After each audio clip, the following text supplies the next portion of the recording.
Okay, enough with the technical difficulties. So the agenda quickly, so everyone knows, is I'm going to talk a little bit about strategic planning this evening. And what I'd like to share with all of you, and again, don't feel shy to jump in, ask a question, take off the mute on your mic. Feel free, stop me at any point, but I'll take questions at the end. But what we're going to talk about tonight is how do you get it done? What is it? How do you get it done successfully? And so there's a really great audience for this content. One being those who have never done strategic planning and may want to do it for a small business. Those who have never done it and need to do it for a team or a department within a business. Or those that have done it and they're in an organization and they know the discipline, but they never get the measurable result. It doesn't seem to stick and they can't get buy-in. So I'm going to share 6 simple tricks at a high level of 3 to 4 minutes each, and then take some questions on how to get a plan not only properly done, but how to get everyone bought into the plan, and then how to measure it, how to document it, and then how to coach on it, most importantly, to change the desired business results. And if it's done really well, what it can do is align with a servant leadership philosophy where you can actually use it to develop other skill sets. So I'm going to take you through each of those points. And again, this can work for a one-person company or for a 5,000 employee size company. You know, the basics are the same, just in that company of one, you're going to be doing a lot of the work, obviously. So let me share with you how this has worked for me and where I've learned this through companies like Maple Leaf Sports and Entertainment, to Fusion Homes, to Dunsire, where I most recently was as a president, and how I executed those plans internally. So the first big thing when you're preparing a strategic plan is engagement. And what executive teams normally do, or owners do, they get all their business ideas down and they throw them out on paper, and they've got to, develop a plan. I don't know why I did the Austin Power air quotes there, but they got to develop a plan because it's a discipline that they need to have just to feel like they can get stuff organized. But what they don't do is go back and engage their team. So again, if you're a one-person operation, understandably, it's all in your head and you're going to need to get it down. You're going to need to analyze what you want to do. But if you have employees, even if you're in a smaller organization, you want to engage them. And let me tell you why. The first step being is engaging that team who's actually going to have to execute it. So executive teams come in, they create a plan, and they go back to the staff and they say, do this, and we're going to grow by 19% next year. And the team goes, what? Why are we doing this? And how does that make us grow by 19%? And what does that mean to me? And oh, by the way, you're telling me we're going to grow 19% by expanding into Quebec, and we don't have anybody who speaks French. That's a silly example. But the executive teams get lost in the growth and they don't engage the team to understand how the team knows how they're engaging with the customer, what from the feedback from the market looks like. So you want to engage that team. So there's 2 levels to that.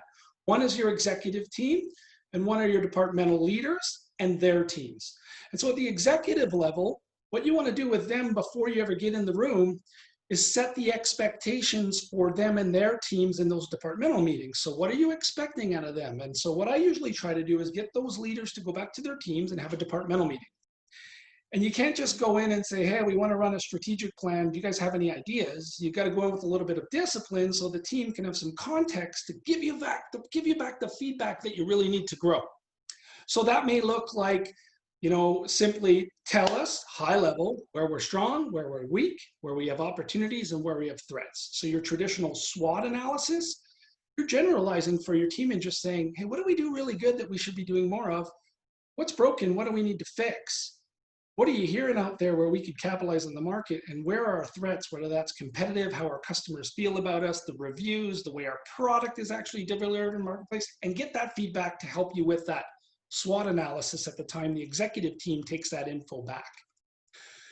Then ask them at a very high level, don't get into strategy, objectives, tactics, SMART goals yet. There's no need to get that level of detail with a team when what you want is their heart, emotion, and observation about how your company is delivering to the customer. So you want to ask them at a high level, if there were 3 to 5 things you would be doing for our company to grow, be better at what we do, what do they look like? And you're going to want to get that from each departmental manager as they engage their teams in that departmental working session. And then you want to talk to them about what their buy-in is. What are they committed to doing about those 3 to 5 things? So if we agreed to fix those things, What's your commitment? What are you signing up for? What can you take on? Because ultimately, that's what's going to happen when you get to the pinnacle of the plan and you bring it back down for execution. And talk to them about next steps. No one wants to give feedback when they don't know that they'll be re-engaged and that feedback's been heard. So again, get the team working on their ideas for the plan before you take it back to that executive session. I'm going to share with you where you re-engage the team in a couple minutes. The other thing you want to talk about is do a high-level discussion about what a SMART goal is, so they understand when it comes back to them what's in that plan. And for those of you who aren't familiar with SMART, and there are multiple ways of defining the 5 letters in SMART, but I go with specific, measurable, action-bound, realistic, and time-bound. So action-oriented, realistic, and time-bound. So are those plans specific? Can we measure them to make sure that they're working? Are they action-oriented? Are we doing something, or is this philosophical ideas? Can you actually break down a tactic to show that it's been done to change a result? Are they realistic? So saying you want to go from 30 stores to 300 stores, or open up 2 new communities in the middle of a pandemic, as an example, might be difficult, might not be realistic. And then are they time-bound? So they don't get away from you and there's an expectation of when these are delivered. So you want to just give them a high-level intro to what you're doing on that front. Then you're going to come back into the session, right? And the session traditionally in a large organization looks like, and guilty as charged, by the way, as I go into this, the executive team goes off-site, they get a hotel, they have nice meals, they tap themselves on the shoulder, and they talk about where they're taking the company next. You can do that because I think it's a great opportunity for recognition for your executive team, but it's also a great opportunity for the entire company, and I'll share with you how just shortly. But you can do that as a one-off team member, owner, sole proprietor, or you can do it with an executive team of 5 to 7 directors and VPs like I had in my last job. And you're bringing all that information in now, and now you actually have to go through that entire process with the feedback being driven up to you, because that's your accountability as an owner to a company or as an executive team, is to actually take the feedback and guide the company moving forward. So a couple things that I'd suggest you do without the entire team, if you want to re-engage them in a session like that. You know, if you've taken a corporate retreat opportunity and you're going to do a recognition event around it, a lot of organizations are really good with that. And you want to bring the entire team back, as many as you can of the entire company. I'll share with you when you want to engage them. But the first 2 steps, you really want to exclude them now that you've got their feedback.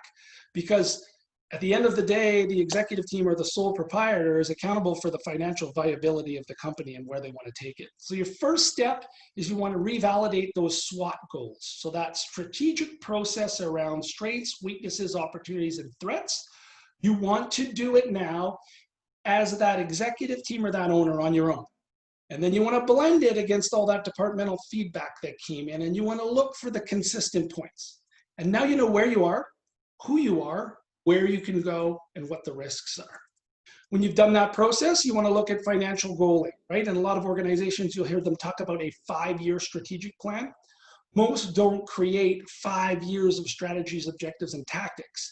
They create a 5-year roadmap of where they want to go financially, and that might look like revenue, it might look like margin, it may look like employee engagement, it may look like a distribution and locations to drive that revenue number, it may look like new product streams, it may like new revenue streams, but ultimately it's those financial metrics that you need to grow the company over the next 5 years.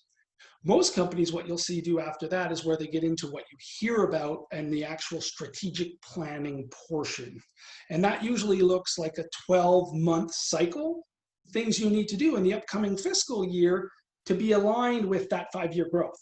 And then the next year, you're changing your 12-month items, and you potentially are tweaking your 5-year goals, and so on. So you want to do that 5-year roadmap because your tactics and all this content has to be aligned to something, and it has to be measurable. So you want to start with where you want to move the company. So you want to do that SWOT session as an executive team. You want to do those financial goals, create the destination as an executive team.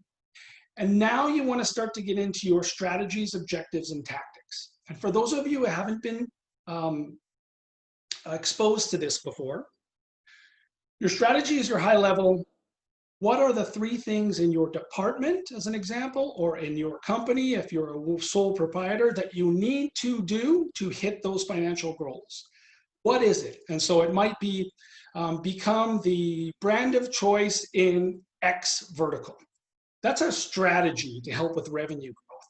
Your objectives and tactics now are the measurables and the what. What are you going to do to become that targeted #1 brand in that vertical?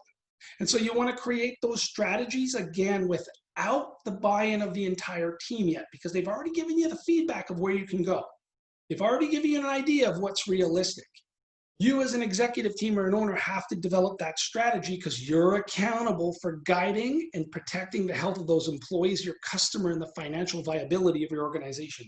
So you will create that strategy with all of that feedback from them and determine where it is you're going to go and how. The what is where you want to re-engage this team. So when we get back down to tactics of how you're going to do that, you're going to talk specifically about the action items you need to take and when, and how they're going to be measured to allow you to hit that strategy that will align to those financial goals of growing the company. So in those tactics, what you want to do, and I'll share a little bit of I'll do a screen share here quickly to just show you what a template could look like. Actually, you know what? As I think about this, maybe I'll do it at the end to not distract. But you want to build this template that's very simply going to have your SWOT, your 5-year financial goals on a separate tab, and then each department's 3 to 5 strategies. And it could be 1 to 3. The less, the better they'll actually get accomplished. But you will have a strategy and you will have the tactics. You will have when are they being done? Who is doing them? Did they get done on that date? And are they being measured? And what's that key performance indicator that's the scorecard for that tactic in that strategy? I'm going to talk to you about why that's critical in that template that you want to build to make it live and breathe and get everyone bought in. But you want to create that template, you want to create those strategies, and you want to get the commitment on next steps. So in that session, when you bring the entire team back and you start to talk about the tactic, you've got everybody, if you've got the entire company, if possible, or your major players in each department, dictating how you're going to get it done. Now, why is that important? Well, if you're going to delegate it, or you're going to get someone to raise their hand and say, I can do that, you probably want them bought into the solution before you delegate it to them. So if they're talking about, well, hey, we want to become the biggest brand in X vertical, and the team in marketing is engaging, and the team in sales is engaging, and they've got their own departments as an example, and they're saying, hey, you know what I could do? That new product that we haven't tested, I'll take it to market in Q1 because I've got 3 highly loyal clients that'll test it for us, and I'll give you the feedback. Well, that individual is actually giving you a tactic and taking accountability to it and holding themselves to it, and you're going to delegate it to them at the end of the day, and they're going to have ownership in that. So again, you want to bring that team in. You want to do those SMART goals with them on objectives and tactics. Then what you want to do is you're creating, the tactic, the team member, the measurable, the resources, like who else is on the team and whether they need cross-departmental support. You want to talk about how that template is going to be used when the plan is agreed upon. So here's what I see in a lot of organizations. And that's a stretch. I haven't worked for a lot of organizations, but here's what I've seen in some of the organizations that I've worked for and other ones that I've heard from through my consulting business. They can develop a great plan. They can even get the team bought in to the process and engage them. What they can't do is seem to have life to this 6 months later and being done, being able to measure that it's aligning them to their goals at all. So here's what you want to do with that template.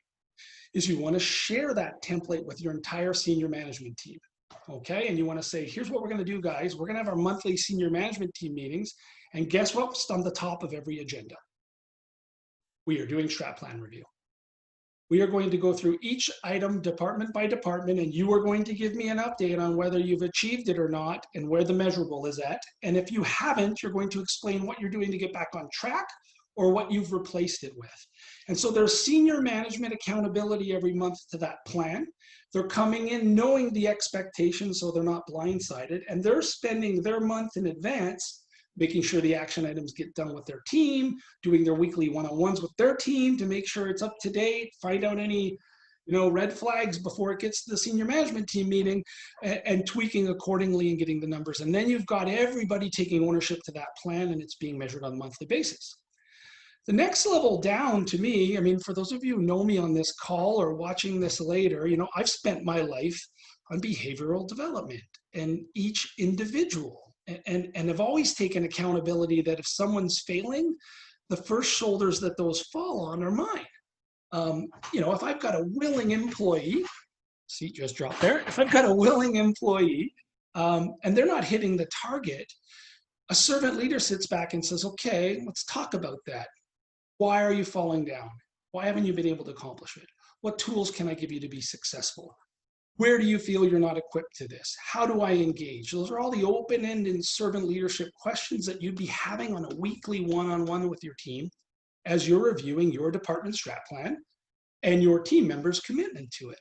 And this is why I talked earlier on in the call about how much this could engage an entire organization and develop skills, because you now, as a senior leader in the department, are working with each member of that team, whether that's your director level next, your manager, and if you're a smaller organization, it's your team of 3 in one department, and you're giving them weekly ongoing coaching that's making them better at what they do, exposing them to learning opportunities, setting them up for success. And here's what the beauty is. It all goes back up. The plan gets done, the behaviors change on the team level, so the individuals get stronger. Remember, they're already bought into this plan. They already signed up from the beginning of our process. They're getting stronger at the skills to develop that plan. They're taking ownership, and their skill set is growing. So your company can now scale as you hit those 5-year financial goals, because you're making frontline staff your future supervisor, your future manager, your future director, and your director, your future VP, and your VP, your future C-suite, and your future C-suite, your president or CEO, because everybody's playing a role up. And the beauty is that's how these things get stuck. Bad terminology. They don't get stuck. They stick and they move forward because everybody's aligned. Everybody's bought in. Monthly coaching from the owner to the senior management team. Weekly coaching from the senior management team to their employees. Skill sets go up. Numbers gets measured, tasks get accomplished, business grows, scales, and the leadership skills have grown within your team. So that's really critical that you have those department meetings and one-on-ones. Just give me one quick second. Total plug, I'm not working with the Montreal Canadiens right now, but excited about hockey coming back. And then I think what you want to do is, as a departmental leader and as the CEO, president, owner, whatever that looks like, ensure your department leader is doing regular touch bases with the team as a group. So not just the individuals, but giving them a department meeting monthly to every 2 months on where you're at with the plan in your department, highlighting wins, sharing success stories, getting everybody re-engaged and understanding that their work has impact and meaning. That is what employees want. They want to know that they count. And a strategic planning is a great servant leadership anchor piece that aligns with having people grow their skills and understand that they make a difference in the organization. I could get off on a tangent. Too many companies are talking about free drinks on Fridays and slides and all these great things to engage, the young workforce, instead of treating them like business professionals and making them part of the plan and taking their accountability as leaders to grow their skill sets so the organization can grow, to create more opportunities for those same individuals. Sidebar. So then I think it's important as the owner, and again, if you are a one-person sole proprietor, you should be looking at your plan every 3 months and looking at it and saying, where are you doing well? Where have you missed the goal, the target? How are you correcting? Giving yourself a little recognition session. But if you've got a team and more people involved, you want to do a town hall perhaps every 3 months. And you can tell this video hasn't been rehearsed because my seat keeps going up and down here, so bear with me. But you want to do a town hall every 3 months. And the reason you want to do that is you want to keep the entire organization hearing from the leader, president, the CEO. Ideally, bring in some of the executive team, let them report out, bring in some of the team members who did a really important task that impacted the company and let them report out in those town halls. People are sick of listening to the CEO at all those town halls. They want to hear from the entire team. They want to share where they've been part of the win. So gather the company and touch base on that plan every 3 months and find those recognition opportunities. So that is a lot really fast. I kind of told you in 20 minutes or less how successful organizations, small, medium, and large, build great strategic plans to grow their people and their companies. But it is a lot. This whole thing basically, you know, generally takes you probably 8 weeks of prep, a actual strategic planning session. Again, this is in a larger organization. And then the weekly follow-ups with the team, the monthly follow-ups with the senior management team, quarterly updates as a town hall. But if you get the theme of where I'm sharing this is, if you can follow the discipline, get it into a template that I shared earlier on, you can get everybody engaged on the way up, keep them engaged and recognized and supported on the way down. That is how a plan sticks. You can look at it every day and say it made a difference, both financially and from a people perspective. Look who's growing. Look at, wow, I didn't know Gina or John were as talented as they are. They took on that thing in Stratton, knocked it out of the park, and we've got potential future leaders here, and you can scale the organization from within. So with that, I will open it up to questions.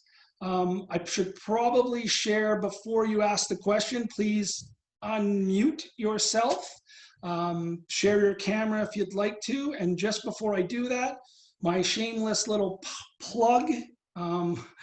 Clearly, these free webinars are an opportunity to share with you my thought process, and so you understand who I am and how I look at business and people.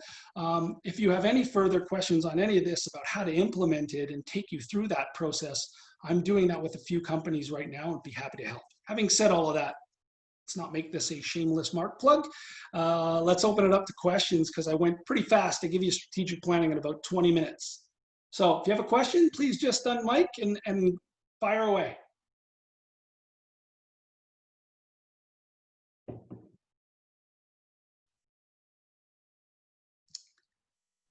Oops, I just found my mic. Okay. There you go.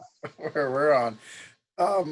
Historically, that SWOT analysis is easy to kind of do flighty. People don't drill down and really see the weaknesses or the threats in respect to, you know, potential economic downturns, loss of key people, aggressive competitors, something like that. How do you get them to, I guess, really be honest about it and say, these are real issues, we need to manage these risks? Yeah, I think great question, Daryl. And the reason when I shared earlier on why I have the entire team do that SWOT analysis in 2 tranches, right? Your frontline team who see and feel the customer every day and they have their gut, emotional, and day-to-day transaction reaction to what the SWOT is, the strengths, weakness, opportunity, threats. And then I want the executive team to do it, including the CFO, the president, the owner, because you'll view it through different lenses. And what you want is both. Because a CEO, as an example, may get lost in, oh yeah, but you know, boy, and the market's looking like X and the US dollar and China and have this macro level. But your frontline customer service rep, as an example in a construction industry, will say, listen, if you want to do something right, let's learn how to do flat roofs properly. Because we keep doing this stack town product and we can't get roofs to stop leaking. Well, the reality is your CFO or CEO may be saying, oh God, let's limit our risk on land investment. Let's go higher density. We don't know what raw materials are going to come in. Would make sense to drive more stack town product. But your PC and your customer service rep is saying, don't do it. 7 out of 10 homes are leaking. Like, this is going to kill our brand and our company. And so you want both parties to do that. One based on a general transactional, my life, day in the life, and then one at a very higher strategic level. And then again, remember when I shared in the process, the executive team is now accountable after hearing the team SWOT and doing their SWOT, hearing the team's 3 to 5 ideas and doing their own strategies to pick the strategies based on that feedback. They're only re-engaging the entire team back when they go to identify the tactics and who's doing what. So I hope that helped. Yeah, that was great. I guess it's that accountability aspect, and I can see the advantage of having a third party who doesn't have something vested, maybe politically or career or ego or whatever. When you're in those meetings, it can be very tough for a leader to pull that out of people, especially in a group. I mean, the one-on-ones are critical to kind of drill down a little bit, but yeah, I appreciate that. Thanks. Yeah, and I think you just raised another great point in your feedback. So thank you for that, Daryl. It is hard for a leader to drag that out. So imagine that, like putting that team under the environment of the president, CEO, and CFO judging their feedback. You're gonna govern that. You're gonna stifle it. Whereas if the departmental leader is a great leader with their team and is having a department meeting before the strategic planning and saying, guys, very clearly what I want is your feel and what are you living every day and where could we be better and what would you change? That leader can take that feedback and polish it going into the senior executive strategic planning part 1 of your session. And then when it comes back out the other side, the team know they've been heard and understand if it's been changed based on the executive team's view and can buy back in when you go to say, okay, now from an accountability perspective, you know, and where I wanted to go with this is, you know, accountability, a strategic plan. If an owner or president tells you it's the team's accountability, they're absolutely nuts. Nuts. The accountability to a strategic plan sits with the owner and president of a company 100 times out of 100. Now, where the accountability sits with team members are on those tactics. The owner and leader has to pick the path. The team has to deliver the tactics and be engaged in that process. So again, that's the whole reason I wanted to share this webinar where I've been successful is bring everybody on the way up. Okay, we heard everybody. Okay, what did we hear? What do we know? Where do we want to go? Oh, bring everybody back in on the way down so everyone can buy in and be recognized, rewarded, and coached as you go through the process. So it's really important to draw those lines of accountability. Anybody else have another question? Thank you, Daryl. I appreciate that. So, you know, Jeff, Amy, Lee, anybody, if you want to ask a question, by all means, just unmic. If you don't, that's cool too, or you can type it in the chat box.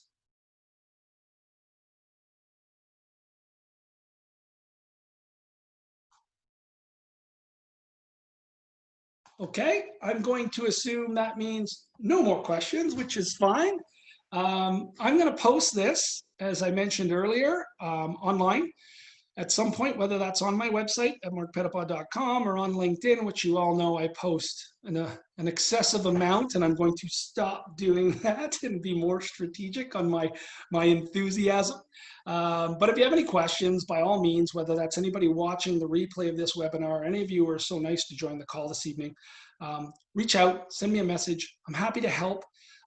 If you want to learn a little bit more about strategic planning or servant leadership or executive coaching or sales and marketing training, etc., feel free to go to my website at markpetitpas.com, markpetitpas.com.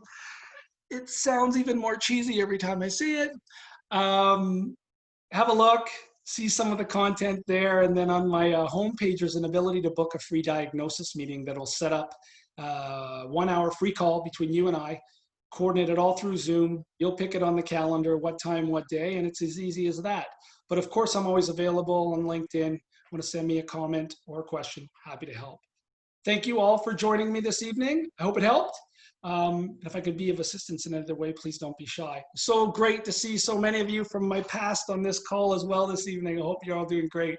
Have a great night, guys.